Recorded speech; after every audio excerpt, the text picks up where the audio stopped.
Good afternoon, everybody. Welcome to our lecture today. I'm Sonia DeYoung. I'm the program manager for the Calvin Academy for Lifelong Learning. Just a couple quick announcements. Due to considerations related to COVID, tomorrow's lecture with Hank Meyer is postponed until Wednesday, March 9. Also, we have one more lecture coming up on December 3 at 1:30 here in the recital hall. It is a co-sponsored lecture with the biology department titled Discovering Agriculture's Secret Stash in the Wilds of Idaho's Rockies. And that will be presented by Calvin alum Greg Elzinga of the Alder Spring Ranch. Today's lecturer is also a Calvin alum and a West Michigan native.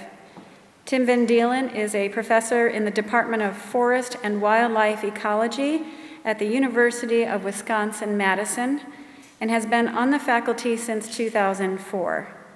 He is a certified wildlife biologist with degrees from Michigan State University, the University of Montana, and Calvin University. Professor Van Deelen specializes in conservation and management of large mammal populations in the Great Lakes region, including wolves, deer, red foxes, coyote, and black bear. He is an expert in management of large mammals, population dynamics, movement of large mammals through complex landscapes, and growth of Wisconsin's wolf population and its effects on white-tailed deer. He is the author or co-author of 30 scientific papers on the ecology and conservation of native wildlife and serves as a member of the interagency technical committees on the management of white-tailed deer, black bear, and gray wolf. Please join me in welcoming Professor Van Deelen.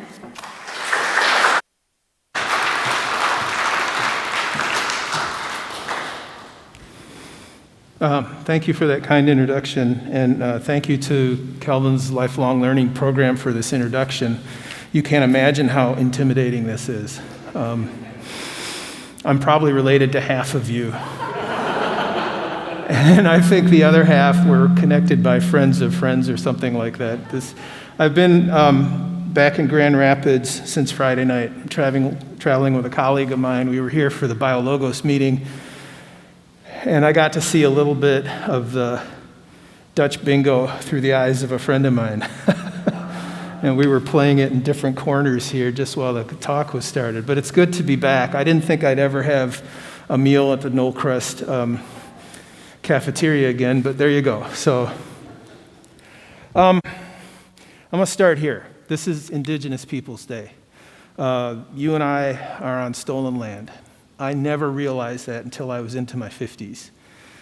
This land was transferred to the United States government with the Chicago Treaty of 1821. Those treaties, of course, were coercive and under the threat of violence, and we should commemorate that. And remember that, especially as Christians, when we think about our relationship to the land. And I'm going to talk a little more about indigenous points of view soon. The oldest story in human culture is a hunting story.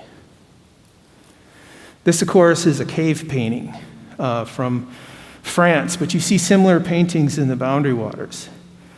How do we know that? Well, this is a paper that just fascinated me to no end when I found this, and we read this with my lab, but Julien Dehaye, I hope I'm saying that right, is a French anthropologist, and he collected stories, indigenous people's stories, around the world, reaching as far back as possible. Some of these languages have written records, others didn't. But he collected what he thought was a comprehensive set of these stories, and he broke the stories into unique units. The animal is a mammal. The animal is a large ungulate, a member of the deer family. The mammal is a bear. It was one hunter. It was two hunters. It was several hunters. Organized them this way. And then he used a technique from the science of genetics, where those story units are analogs to individual genes. And the science of genetics is all about relationships. So you can use variation in an individual's genes to say how related they are. But you can also compute the rate at which those genes mutate and change. So the rate at which those story elements changed and the location and relationships of those stories in cultures around the world was very interesting. But then he could run the story backwards. And he could figure out what the ancestral story was. And it's very simple at this point, but the ancestral story was a hunting story, where the protagonist chases a large antlered animal, likely a European elk, which we would call a moose. And at some point, the chase leaves Earth and enters the heavens. And we know that that chase happened because we see the evidence. The large animal is now the constellation Orion. That's a fascinating story because it speaks to the relationships that we have with big animals. And I'm a big animal biologist. And in some circles, I need to apologize for that somewhat because, I study the big charismatic animals. They attract money. People think that that's maybe a shortcut to doing real science with maybe more important animals. If I'm feeling a little aggrieved here, I'm sorry. But this is a story that reaches back to the Paleolithic, the retreat of the glaciers. And its significance for us who come from European peoples, because as you move higher in the latitude in Europe, those big animals become much more important. There was a time in our history where if we didn't hunt the big animals, we starved. We needed those fats, that meat, those calories, the marrow. We needed that stuff. We, our poorly equipped naked apes, we needed that stuff to survive the winter. Those animals took care of us in a sense. The story moved around across the Bering Straits at least 4 times. There's an analog, the Ojibwa people, the big animal is a bear. The Greek people, the early Greeks, the animal was a bear. That's why this constellation is called Ursa Major. What does that say? Was there a cultural exchange back in antiquity? Is that an analog of convergent evolution? Who knows? But it sort of fires your imagination. This is me as a graduate student, Michigan State University, Upper Peninsula, Delta County. I am in heaven. Who wouldn't love to be out in the woods working with deer? I mean, look at that guy. Ruggedly handsome. Wrestling with the deer, woods in the background. The truth is, I love this stuff. And I hope you're lucky enough to do stuff that you love. But there's something, right? There's something about big animals, and it kind of transcends the science. Because I can make these animals into numbers, and I can think about how they move across the hard drive on my computer. But then I drive home and I think about what those numbers mean. Those are big animals, big dramatic animals walking around on the landscape. And at the end of the day, I think my students and I have something like 109 technical publications, and if I distill it all into one sentence for you, it's this: big animals are cool. Okay, let's talk about conservation. I'm a professor in the Department of Wildlife Ecology. Before that, I was a researcher for the Department of Natural Resources, the deer specialist in the state. Before that, I was a large mammal research ecologist for the Illinois Natural History Survey. In Illinois, that meant deer and coyotes.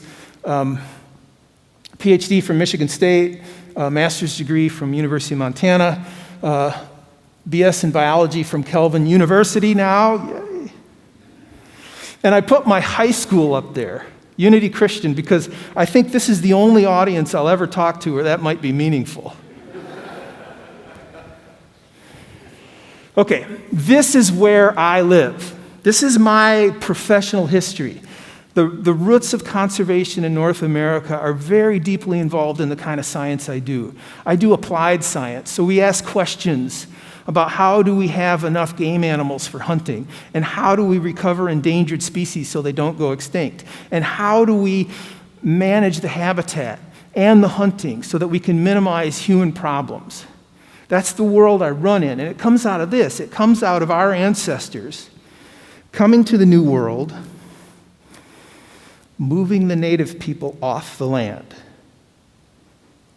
The full gravity of that sentence, moving the native people off the land, and then looking at this big, beautiful country as this wide open place full of all these resources that's sort of free for the taking. But we didn't want any kings or earls or landed gentry to take the best of it.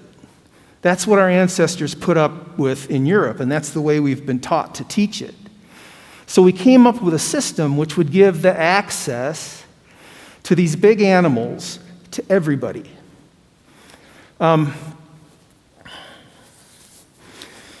Teddy Roosevelt there is standing behind an elephant. He's kind of the archetype for an important change that happened during his administration with the passage of the Lacey Act. What happened then was wealthy industrialists recognized that their recreational hunting was being threatened by market hunting. People who were shooting these animals and selling them in meat markets, Chicago, Milwaukee, that sort of thing. And so he said we should pass a law to protect recreational hunting because that's a sign of virile manhood and it's associated with lots of virtues that were important at the time, which led to laws that privileged the recreational hunting of wildlife. And that's where we are today, largely in North America. More recently, Aldo Leopold is famous because he's the author of Sand County Almanac, which is, it's been called the Bible of the environmental movement. But he wrote another book in 1933. He wrote the first textbook on scientific management, I'm using the term deliberately, of wild animals, game management. He defined game management this way: it's the art of making the land produce sustained annual crops of wild game for recreational use. He's adopting an agricultural language here: sustained crops of wildlife for recreational use. And that's our starting point. And to this day, we revere Leopold for a lot of reasons. But there's a contingent of people in my field, and fairly speaking, I'm a deer hunter. Deer hunting's important to me for a number of reasons. But that's where the science began. And that, there's good and bad parts of that. The good part is that it generates money, but we converge on something called the North American model. And this showed up in 2001 as a way to capture what's unique about the way that we do wildlife management, wildlife conservation. I'm going to begin using those two terms interchangeably, but it has these 7 elements. Wildlife is a public trust. I'll talk about that in a minute. The elimination of markets for dead wildlife. Allocation by law. Wildlife may be killed only for legitimate reasons. What are legitimate reasons? Traditionally, food, fur, self-defense, defense of property. Wildlife are an international resource. Science-based policy for management of wildlife, and then the democracy of hunting. I talked about that a little bit earlier, this idea that everybody should have access. But what you get from that framing is the idea that wildlife are a commodity. It's a wild commodity. And the public trust thing is important because that says it's a wildlife commodity that belongs to all of us. Our system in North America says that the wildlife belong to the people of the state or province. They don't belong to the federal government. They belong individually to all of us. So if you own 40 acres in northern Michigan, you own every individual tree on your property, and you can do whatever you like with those trees. But the squirrels that live in the trees belong to all of us collectively. And so the law has devised ways that you can move an animal out of the public trust ownership into the individual ownership. That's why you buy a hunting license. That's the mechanism in a legal sense. But the point I want to make is the conservation engine, the professional conservation engine where I operate and teach, views animals, wild animals, as this commodity. And yet, we suspect that there's something more to that. There's something more to the relationship. So, for instance, the federal government and nearly every state has an endangered species law designed to prevent populations, individual populations of discrete species from going extinct, from becoming extinct in the state or extinct generally. We also have animal welfare laws. This is true for agriculture, this is true for research, but it's also true for the animals that we take in, for instance, in rehabilitation sort of thing, or that we might capture for nuisance problems. And if you're talking about game laws, we have something called wanton waste. And I'll play this little game that I play with my students just to show you how absurd this is. Wanton waste means if you shoot a deer, it's illegal to leave it in the woods to feed the coyotes and crows. Now think about this. I can go to Costco. I can buy 40 pounds of the best steak that I can afford on a professor's salary, and I am free to leave that steak, if you will, in the woods and feed the coyotes and the crows. The 40 pounds of venison that I might get from a deer that I shoot in a hunting situation, it's illegal for me to leave that in the woods. Why is that?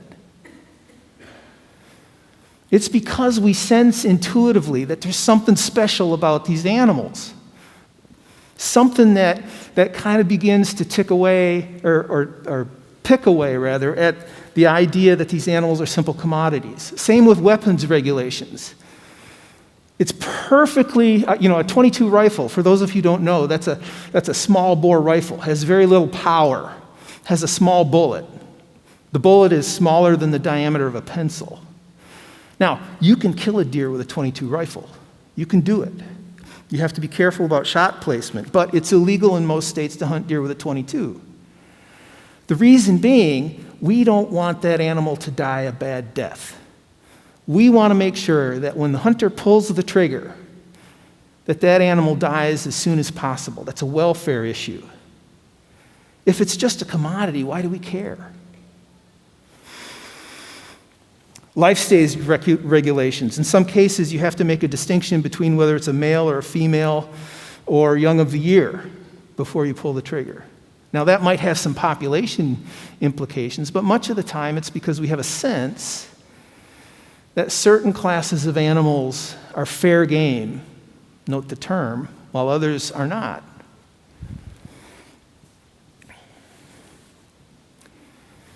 This is called a bear jam. I've been a part of these, and probably some of you have too, if you've ever been to, for instance, Yellowstone National Park. Big animals are cool. And I'll bet this is a bear that would like to escape to the stars. There's just something more intuitively about these animals. So in a conservation sense, I want to take a little stock. How are we doing, right? This North American model, which we try to sell to the rest of the world as being the way to do it. Well, by and large, in the conservation world, there are two important classes of animals. There's the ones that are endangered, meaning they're at risk of going extinct in the near future. And you may have seen news headlines recently where the Fish and Wildlife Service decided to declare 22 species extinct. That's just a bureaucratic thing. Those animals have been extinct for a long time, probably functionally extinct, meaning they no longer achieve their ecological function the way we would like them to for a long time. And that's not the only 22. Those are the big dramatic animals, right?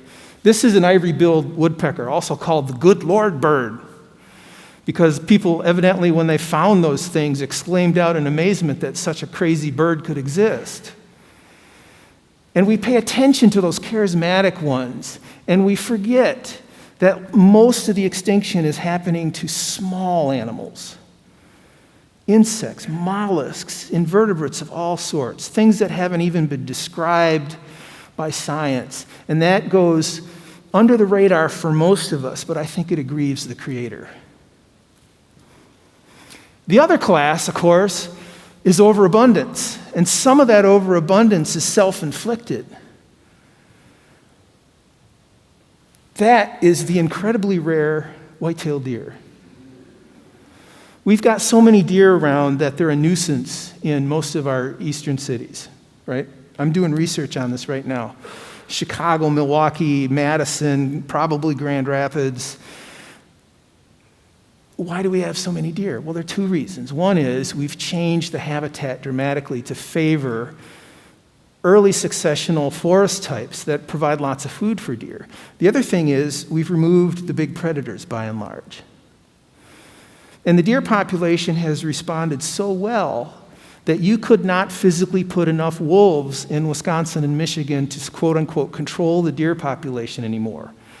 If you look at the population dynamics, it's the wolves that control the deer now, rather than, it's the deer that control the wolves now rather than the other way around. And we're so protective of deer. Hunters themselves rebel against more liberal regulations to shoot more deer, for instance, to take the browsing pressure off of rare plants. Hunters themselves rebel because the funny thing about deer hunting is that hunters would rather see deer than shoot deer. Human dimensions research suggests that their interpretation of what makes a good hunting experience is more about how many they see than whether or not they fill their tag and take it home.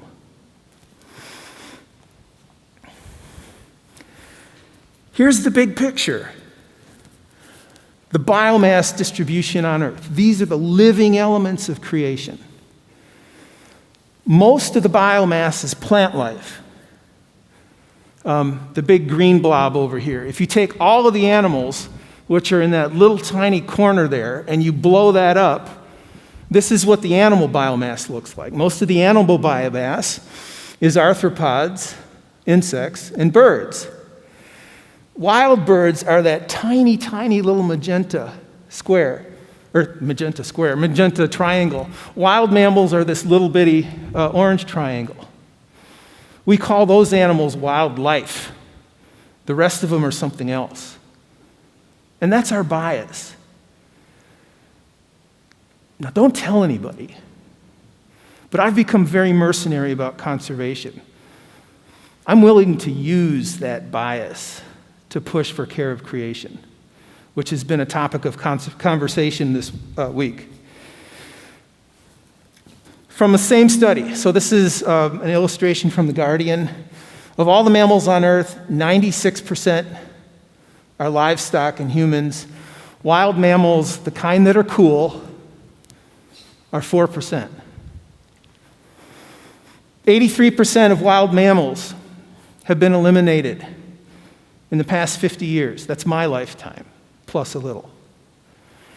80% of marine mammals have been lost. 50% of plants, 15% of fish.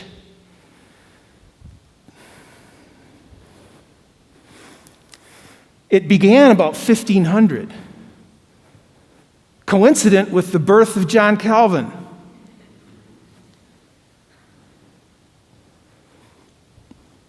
Of course, I'm being provocative, right? I'm being silly. John Calvin didn't cause those extinctions.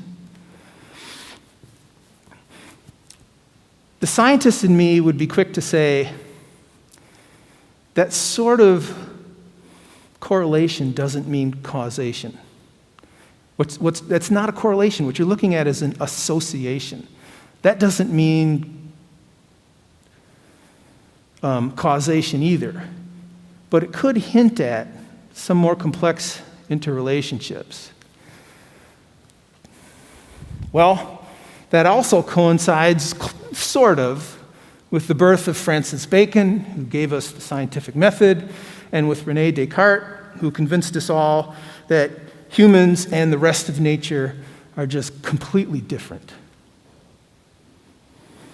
And those things, I think, are intertwined. And I spend a lot of time thinking about the sort of flavor of Christianity that I've inherited and how that's contributed to what I've been describing for you. I've been describing the extinction crisis.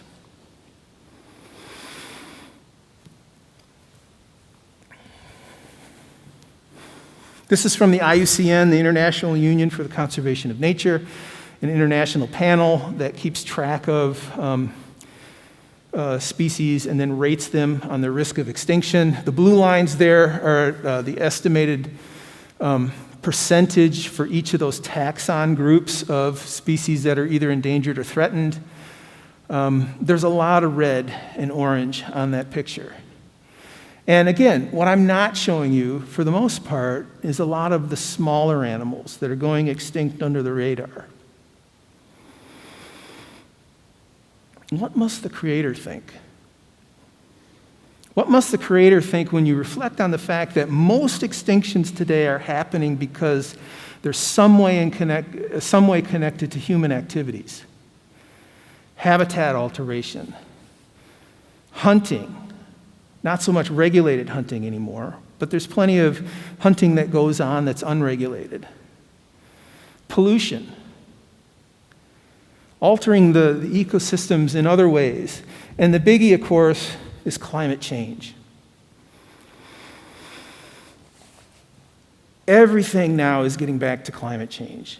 The extinction crisis is related to climate change. Severe injustices among our human and non-human neighbors, climate change.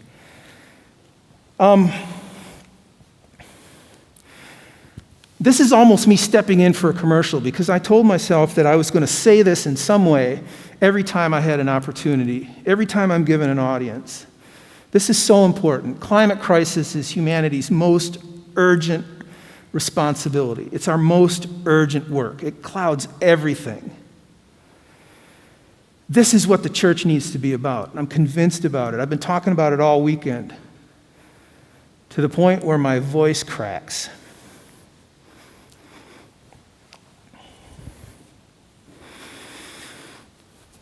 The first time I heard about this article, another Christian conservationist was describing it. And the tone he took was a very belligerent defense of Christianity. In the face of this article, which you can see, the historical roots of our ecological crisis, Lynn White Jr. is going to claim that it's Western-style Christianity that is largely responsible for that because of the way it makes us think. And I thought this was interesting because when he builds his argument, he points his finger at us, right? So for 1,000 years or more, the Frisians and Hollanders have been pushing back the North Sea, and the process is culminating in our own time in the reclamation of the Zuiderzee. What, if any, species of animals, birds, fish, shore life, or plants have died out in the process? Those are my peeps. And again, note how even in science, for crying out loud, animals are somehow different from birds, fish, and other life.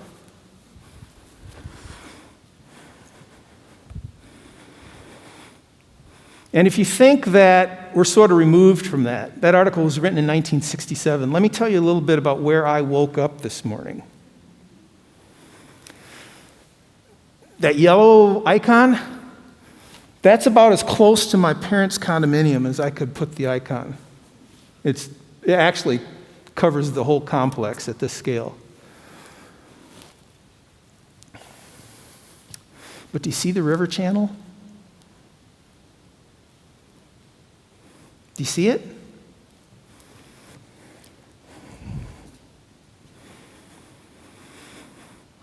After the glaciers receded, the land began springing back, caused the Grand River to change its channel. This was the old channel. This is the one it left behind. Now imagine a millennium of a captured wetland like that, how lush that had to be, how rich that had to be in plant and animal species. And there's evidence of it, right? That's the muck. To the west of Hudsonville, that's the Hudsonville muck. That's where they grow celery and onions. And as you move east, you see that much of that muck has, in my lifetime, been converted into housing developments. And I've often wondered at the wisdom, number one, of losing those wetlands in the landscape. But if you're going to incur the cost of taking those high-quality, lovely, beautiful wetlands, which, by the way, help filter our groundwater, if you take those wetlands off the landscape, let's at least use it for something important and productive, like growing our food. Let's not, for crying out loud, build golf courses and housing developments on it.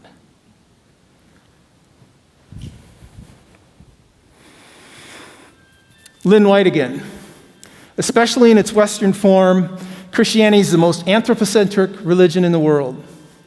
Christianity, in absolute contrast to ancient paganism and Asia's religions, not only established the dualism of man and nature, but also insisted that it's God's will that man exploit nature for his proper ends.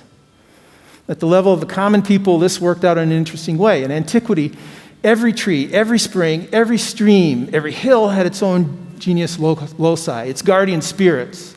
These spirits were accessible to men, were very unlike men. And I'm just skipping. By destroying animal or pagan animism, Christianity made it possible to exploit nature in a mood of indifference to the feeling of natural objects. And we took that idea and ran with it under the doctrine of manifest destiny. That's what I think what the title of this is. In any case, that's Columbia. That stands for the United States. And notice she's moving from the settlement area in the east towards the dark area in the west. And she's chasing out the wild animals and the Native Americans, and she's stringing along the telegraph wire, and the farmers are following behind her. And we had for a long time in the history of our country this idea that this was our promised land, that we were free to do whatever we wanted with it and all the resources in it. It was a commodity. And, I submit to you that some of that links back to this North American model of wildlife conservation that I described, the world that I work in. How many of you know what that bird is? That's a bald eagle. That's a passenger pigeon. This is a wonderful story. This is our story living here in the Midwest. The descriptions of passenger pigeons sound like science fiction. For crying out loud, it sounds like one of the plagues in Genesis. This idea that flocks of these birds could darken the sky for days as they flew over. This was believed to be the most populous vertebrate terrestrial species, because there might be a lot of sardines somewhere, but this was the most populous terrestrial vertebrate species on Earth. And there was this wonderful dance that occurred in the eastern half of the United States, these huge flocks moving around and accessing different populations of oaks and hickories as those different populations would have masting events in some years and less masting events in other years. And we have no idea how important that was to the functioning of the ecology where we live right now. Walk across campus and notice all the acorns that are falling. It's quite likely those trees have evolved their masting patterns to deal with what Leopold called thunder from the firmament, a biological storm. Can you imagine how cool this would be? This would be the kind of, I can't think of an adequate analog to this, but it was something that was part of our Midwest. And by 1914, they were extinct, largely because of market hunting.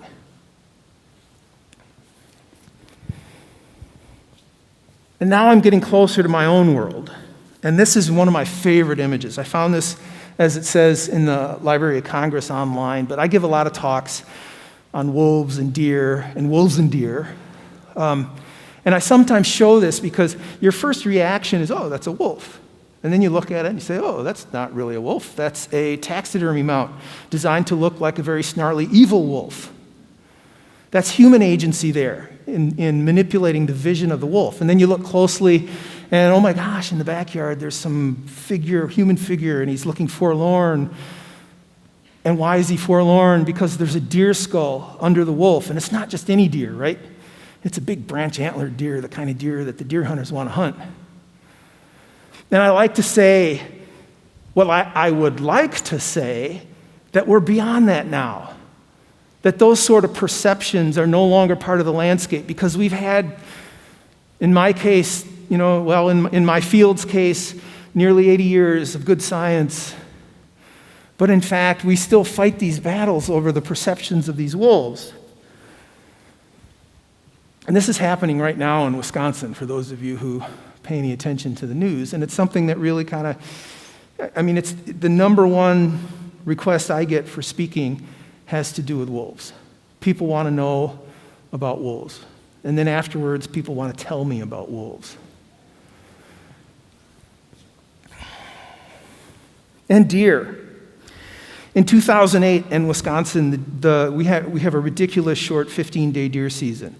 It was early. It's pegged to the first Saturday before Thanksgiving, so it moves back and forth in the calendar. And it was particularly early one year. And it was warm and wet, and the corn was still up. And the deer hunters decided that they didn't kill as many deer as they should have, so they marched on the Capitol carrying these signs. T-zone, by the way, is a season that's designed to shoot antlerless deer to bring the population down. They marched on the Capitol, even though they killed nearly 500,000 deer, which was more than they shot throughout any of the 80s, 70s, 60s, or 50s. And it wasn't enough. And that became an issue in the gubernatorial campaign.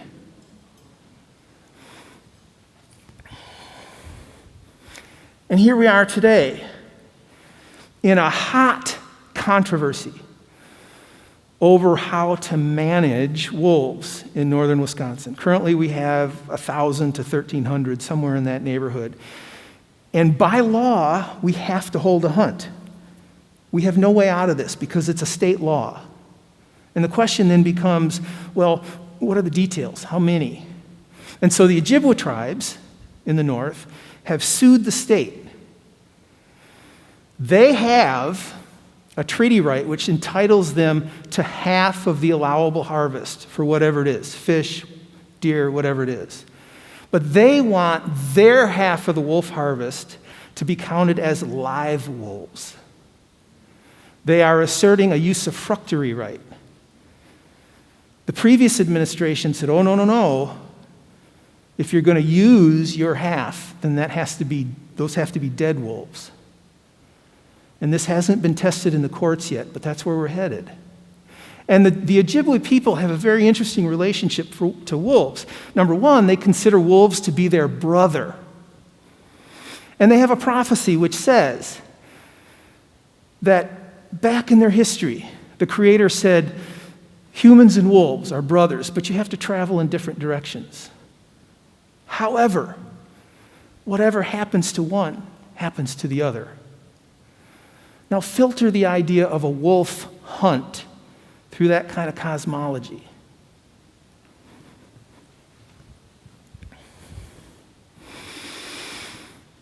And you get ridiculous extensions of treating animals as commodities now. You get this, these are game ranches where you breed shooter bucks. So let's talk about kinship. Where do we go from this? This is a passage from Job. Listen to this language. But now ask the beasts, and they will teach you, and the birds of the air, and they will tell you. Or speak to the earth, and it will teach you, and the fish of the sea will explain it to you. Who among these does not know that the hand of the Lord has done this, in whose hand is the life of every living thing and the breath of all mankind? And that last couplet puts together in the hand of God the life of every living thing and the breath of mankind. And that's the vision. Wonderful scholarship produced by friends and colleagues here at Calvin College. The Beyond Stewardship book is taking on this idea that the commodification of nature is at the root of our ecological problems. exploring that from philosophical, historical, biological directions. Professor Deborah Rienstra in her podcast series addresses this, and by the way, there's a wonderful book coming out in February that you should all order and buy. That's scholarship you've probably heard of. This one in the middle here with the provocative title, When God Was a Bird, Christianity, Animism, and the Reenchantment of the World, is the one I want to bring to your attention. Christianity is a religion of a double incarnation. The title refers to the passage in Luke where the Holy Spirit descends, and Luke takes pains to write it this way, in the bodily form of a dove. And Mark Wallace is a religion professor at Fordham University. And he says that there's this double incarnation. In a twofold moment, God becomes flesh in both humankind and other kind, just as God becomes human in Jesus, thereby signaling that human beings are the enfleshment of God's presence.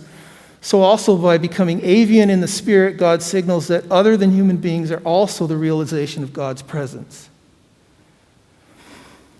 And my practical point, I'm the applied guy, my practical point is that the full realization of this truth should lead all of us to comport ourselves toward the natural world in a loving and protective manner, because this world is the unbounded fullness of God in the life of each and every created thing.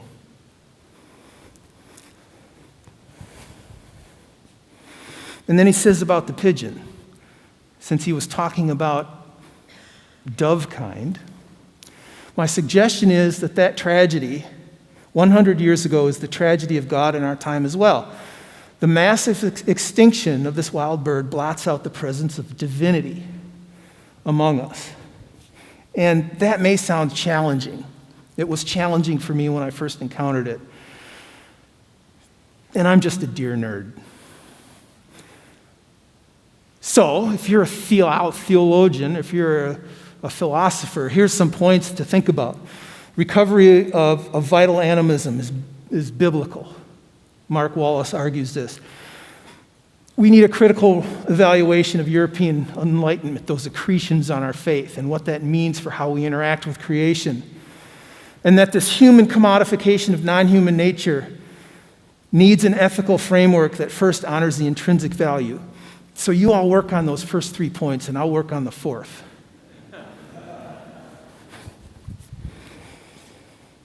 Convergence. We're not doing this alone, and we need allies out there in the culture. My own history. Leopold wrote Game Management in 1933. By 1948, he had changed his view of nature. He said, the land ethic requires changes in the role of Homo sapiens from conqueror of the land community to plain member and citizen of it, to put us more on a level playing field with the rest of creation. That's the Leopold that I teach.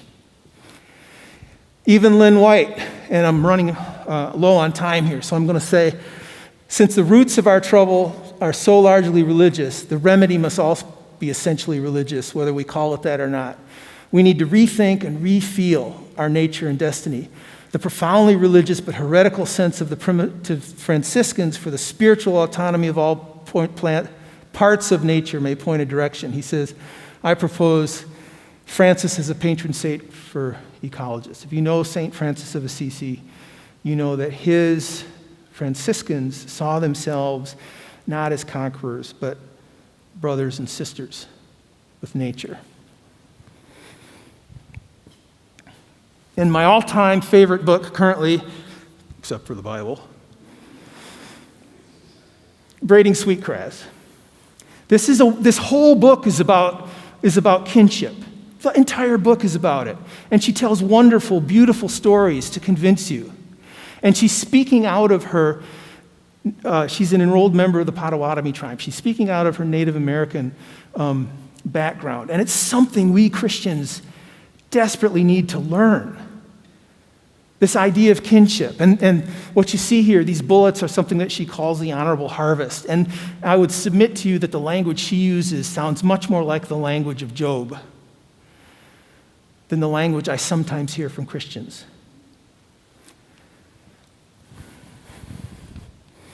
The Honorable Harvest asks us to give back in reciprocity for what we have been given. Reciprocity helps us resolve the moral tension of taking a life by giving something in return. And we can do that through gratitude, ceremony, through land stewardship, science, art.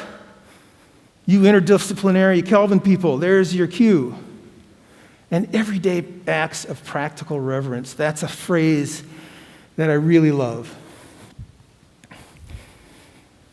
Kathleen Dean Moore, an inspiration, talks about kinship of common substance, common origins, of interdependence and fate.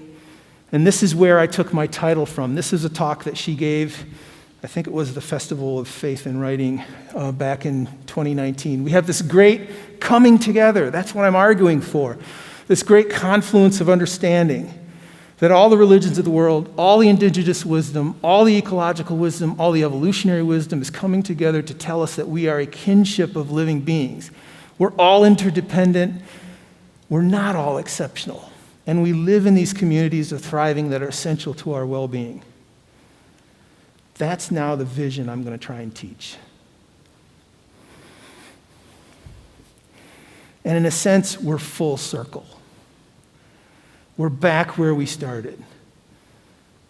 This close relationship is the ideal, with the exception that whereby in the past, those big animals took care of us. It's time for us to return the favor and take care of them. And that is a photo I took in Botswana. That's one of the most endangered large carnivores on the earth. It's just a photo for many people, but for me, it's a talisman of an experience I had watching these pups play. And from my science background, understanding how rare and precious that was. And even if that's all it was, I would think that that was a great experience. But if that's also, right, if that's also a vision of the Creator here in Fleshman on earth, then that really catches something deeper in me. And I think with that, I'll take questions.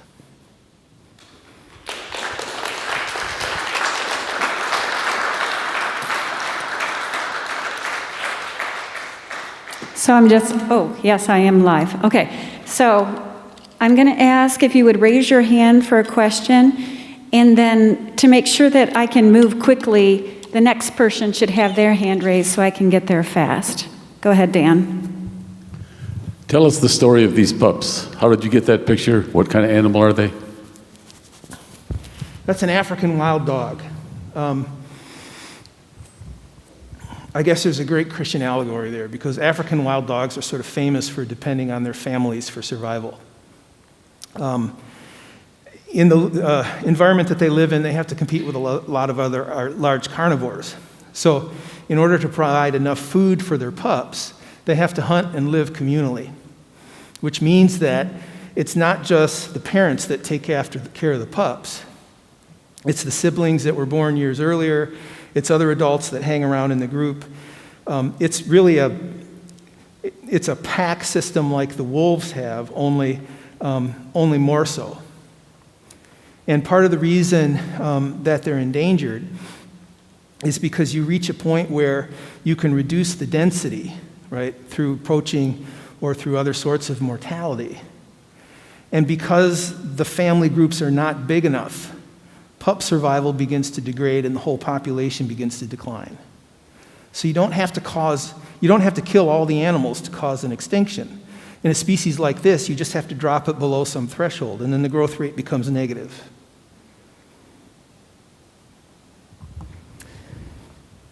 Tim, I had a quick question about the North American model that we were talking about. I find it kind of interesting that we also get the opposite from American conservation policy in terms of the Yellowstone and Fortress models that come out in terms of how we view setting aside for the land ethic. So it seems like we almost have in our own conservation policy kind of a pendulum that swings back and forth between kind of extreme ends of commoditization of wildlife and complete removal of people from the landscape, from being embedded as part of the landscape.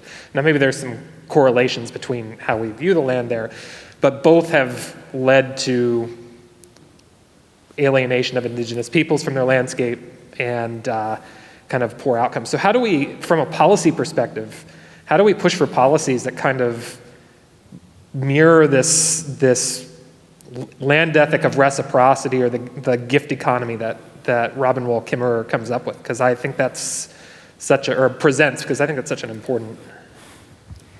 I don't know, Will. Yeah. I mean, Will Miller is deeply embedded in modern conservation thought. I think for people like us, Will, we have to start the conversation among the professional conservationists. Because one of the things that we're told to do as conservationists is to go out and teach, to talk about our science, to talk about conservation. And I'm becoming convinced that we ourselves haven't done our homework. I mean, I haven't. It took me, this showed up in 2001, and when I saw it, I thought, oh man, that's great. I started teaching it. And then I read some of the critiques that came from environmental philosophers, and that caused me to think a little more deeply about it. And I just wish the rest of my field was as progressive as I am. But I do think this is a problem with where we are with creation care. It's not that we just have to change what we do. We have to change how we think, I think.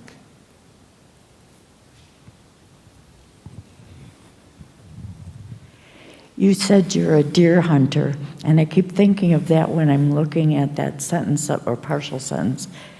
How is that an everyday act of practical reverence?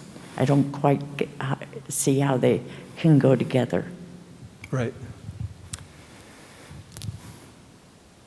Every ounce of venison in my freezer displaces grocery store meat that would have been produced under, in most cases, not all cases, but in most cases would be a confinement operation with high inputs of chemicals. I also understand the ecology of deer. Deer, everything you know about deer, everything is designed to offset high levels of predation. And without predation, we get more deer than we know what to do with. And I'm not being funny. Though we get enough deer that it causes widespread ecological dysfunction, including extinction of plants and animals that depend on those extinct plants. So I get to participate, and I get to shoot a deer, and I'm very careful. One shot. And I butchered in my garage, and I feed it to my family and my friends. And I sit in the woods, and I think about the birds, and it forces me to get up before dawn, which I wouldn't do. And I get an experience of creation that I wouldn't get otherwise. And, that's just me, but the research on the acceptance of hunting in the wider culture says that motivations matter. So if you're hunting for food, most people support that. If you're hunting for the, quote, good of the population, most people support that. But you're right. There's a moral tension there. And Robin Wall Kimmerer addresses that directly, because we need these other beings to live.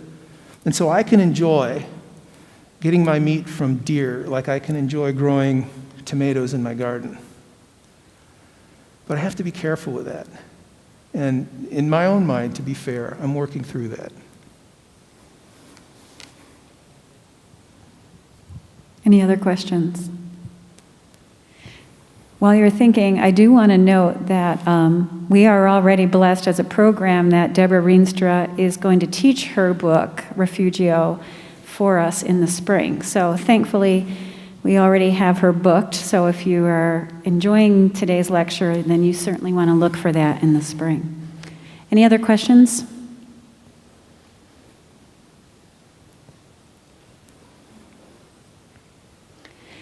Well, on that note, I'm going to end today's lecture then. You're welcome to stay and talk privately if you'd like. But I want to thank you all for being here today, and please join me once again in thanking our presenter today.